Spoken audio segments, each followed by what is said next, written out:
Shuning uchun bir gapni qulog'ingizga quyib oling. Mo'min odamda bo'sh vaqt bo'lmaydi. Ya'ni ba'zilar aytadi-ku, masalan, bir bo'sh vaqtingiz bormi? Deydi-ku, yo'q, mo'min odamda bo'sh vaqt bo'lmaydi.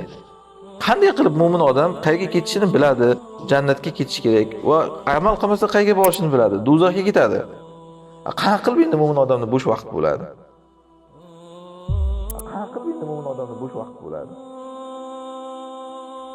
Nabiy sallallohu alayhi vasallam aytganlar: "Ni'matani maghbunun fihi ma kathirun minan nas as-sihhatu wal faragh." Ikki ne'mat borki, ko'p odamlar unda aldangandir.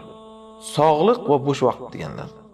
Ya'ni aldangan degani tasavvur qiling, sizni bir odam aldab, soxta narsani haqiqiy deb yoki bir tenga qimmat narsani qimmatbaho narsa deb sotib ketibdi. Qanaqa alam qiladi ana shu paytda sizga? Ana shunda siz mag'bun deyilasiz, aldandingiz. Odamlar tabiiyki mana shunda jahli chiqadi. Qo'ymayman buni o'z holiga deydi. Aslida o'sha aldanganingizdan-da ko'p aldaniladigan, ehtimol har kun, balki hozir har soat aldanib yurgan bo'lishingiz mumkin. Uki pulga topilmaydigan bo'sh vaqtingizni sotib, behuda narsalarga almashib. Ayniqsa hozirgi zamonda mana internet bor, telefon bor, Facebook, Instagram, boshqa ijtimoiy tarmoqlarga kiradi odam. O'shanda mana qisqa videolar ko'radi. Qarasangiz, bir bosh suqaman deb kirasiz, 1-2 soat vaqtingizni o'tkazib qo'yganingizni bilmay qolasiz.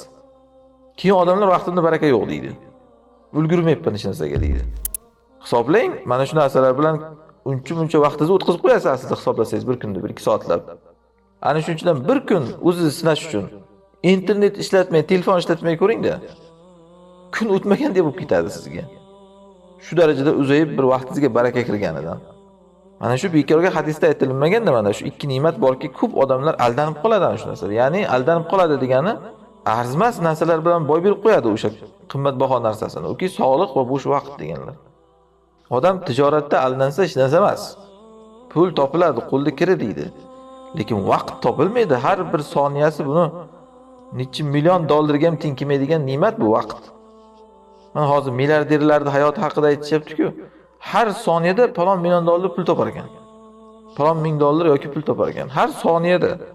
Endi agar inson o'ylasa, bu jannat uchun amal qilsa har bir soniyada o'sha milliarderlar har bir soniyada topayotgan million puldan ko'p inson jannatdan ne'matlarga erishadi. Lekin buni inson bugun aldanib qoladi, tushunmaydi. Ertaga qiyomatga borganda tushunadi. Shuning uchun aytilgan, hatto jannat ahli jannatda afsus nadomat yo'q bo'lsa-da, Allohni zikr qilmay o'tkazgan vaqtlariga afsus chekishadi deganlar. La yatahassur ahlul jannati ala shay'in illa ala sa'atin marrat bihim lam yadhkurulloh azza jalla fiha. Mana shu hadisning lafzi, jannat ahli hech bir narsaga afsus chekmaydi. Jannatda nadomat yo'q. Lekin Alloh taoloning dunyoda zikr qilmay o'tkazgan vaqtlariga afsus chekishadi. Chunki har bir soniyada hozir aytganidek, mana millionerlar million topgandek siz million ajr topsangiz bo'lardi. Shuning uchun bir gapni qulog'ingizga quyib oling. Mo'min odamda bo'sh vaqt bo'lmaydi. Ya'ni ba'zilar aytadi-ku, masalan, bir bo'sh vaqtingiz bormi? Deydi-ku, yo'q, mo'min odamda bo'sh vaqt bo'lmaydi. Qanday qilib mo'min odam qayerga ketishini biladi, u jannatga ketish kerak va amal qilmasa qayerga borishini biladi, do'zaxga ketadi. Va jannatga kirsa ham hatto aytayapmiz mana, pushaymon bo'ladigan narsasi bor uni, uki mana shu bo'sh vaqti bekor o'tkazgan. Qanaqa qilib endi mo'min odamda bo'sh vaqt bo'ladi? Shuning uchun hech qachon mo'min odam mana hozir men bo'shman deya olmasligi kerak. Bir ibodatdan boshqa ibodatga kirib ketaverasiz. Mana Alloh oyatda nima deydi? Qarang. Faiza farog'ta fansob. Bo'shasang deydi, tur ibodatga. Ko'ryapsizmi? Bo'shasang, ha bo'ldi mana bo'sh vaqting bor ekan hozir. Endi bilganingni qil deyaptimi? Yo'q. Bo'shadingmi? Bo'shliqni albatta toat bilan to'ldirishing kerak. Aks holda bo'shliq ma'siyat bilan to'ladi. Kim bir ma'siyat qilsa, bilingki bekorchilikdan qilgan. Bo'shlig'ida toat bilan to'ldirmagan, ana shuning uchunki ma'siyat qilgan. O'zimizda bekorchidan Xudo bezor deydi. Bu narsa bir hadisda ham kelgan. Garchi hadis jihatdan zaif bo'lsa-da, Subuki rahmatulloh keltirganlar. Innalloha yubghidu shabbal farigh. Alloh bekorchi yigitni yomon ko'radi. Mana shu o'zimizda aytilgan o'sha bekorchidan Xudo bezor degan gapning bir asarlardan tasdig'i. Yana aytayapman, bu hadis tarzida sahih emas, lekin ma'nosi to'g'ri. Hikmat desak bo'ladi ya'ni. Ana shuning uchun aytayapmiz, bo'sh vaqt yo'q. Biz bir ibodatdan bo'shasak, narxga kirib ketaveramiz. Mana qarang, tahorat qilamiz. uzundan ham avvalroqdan boshlaylik. Uyqudan turamiz. Hayot shundan boshlanadi-ku, o'zi to'g'rimi? Uyqudan turishdan. Turiboq nima deymiz? Uyg'onganlik zikrini qilamiz.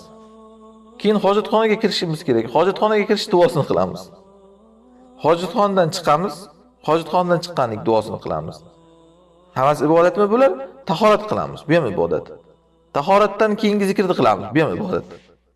Keyin masalan ovqat yemoqchi bo'lsak, bismillah deymiz, bu ham ibodat. Ovqat yeyishdan bo'shasak, alhamdulillah deymiz, bu ham ibodat. Turamiz, namoz o'qiymiz, ibodat. Namoz tugatib nima deymiz? Astagfirullah, astagfirullah, astagfirullah. Bu ham ibodat. Mana Nabiy sallallohu alayhi vasallam vitr namozidan bo'shasalar, Subhanal malikil quddus deb 3 marta aytganlar. Namozdan vitr namozini tugatgan payt. Bu ham ibodat. Va tahorat haqida aytganlar. Kim tahoratdan forig' bo'lganda ashhadu an la ilaha illalloh, ashhadu muhammadan abdur rasululloh desa, jannatning 8 eshigi ochiladi, xohlaganini kiradi deganlar. Bu ham ibodat.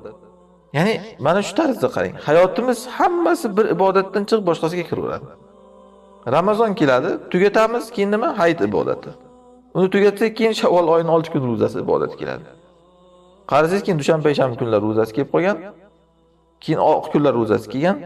Hech qancha o'tmaydi, hayit ibodati keladi. Qurbon hayiti ya'ni. Undan keyin tashriq kunlarining ibodati bor. Va hokazo mana shu tarzda ibodatlarga ulanib ketaveradi. Shuning uchun aytyapmiz, foyda farog'da bo'shadingmi, fansob tur degan. Hamma sohada ibodatda ham shunday, ilmda ham shunday. Ilm ham ibodat asli ya'ni. Bir kitob tugatasiz, boshqasini boshlaysiz. U oxiri yo'q, ketaveradi. Jihodda ham xuddi shunday. Bir joyda fath qilinadi, boshqasiga yurish qilinadi. Shuning uchun sahobalar mana Atlantik okeanigacha borgan.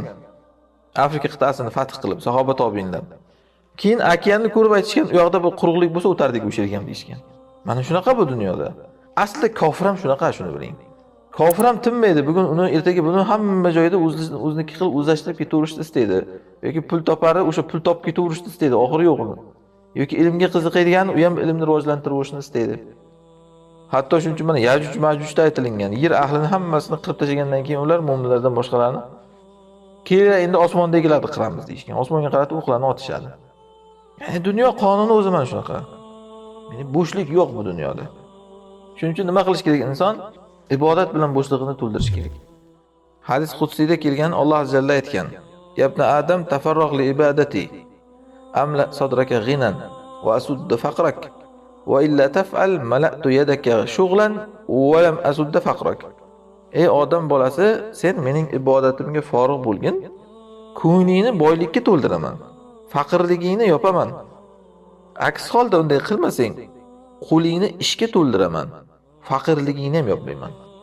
Bu ham isnod jihatdan zaif desada ba'zi ulamolar, lekin ma'nosi to'g'ri buni. Alloh aytayaptiki, sen ibodat bilan bo'shlig'ingni to'ldir, men ko'nglingni boylikka to'ldiraman. Ya'ni qalbing to'q, ko'ngling to'q bo'ladi. Ko'z to'q deydi o'zimizda. Va faqirligingni ham yopaman deyapti. Kamko'stlikni yopaman. Aks holda unday qilmasangchi, qo'lingni ishga to'ldiraman. Ya'ni ishdan bo'shamaysiz. Ish va ish. U ishdan chiqib bu ishga kirib ketaverasiz. U ibodatdan chiqib bu ibodatga emas. Va shunga yarasha yana hech bir zikki bo'lmaydi. Faqirligingni ham yopayman degan mana. Mana shu narsa nimadan bo'lar ekan? Odam o'sha bo'shliqni ibodat bilan to'ldirmasligidan.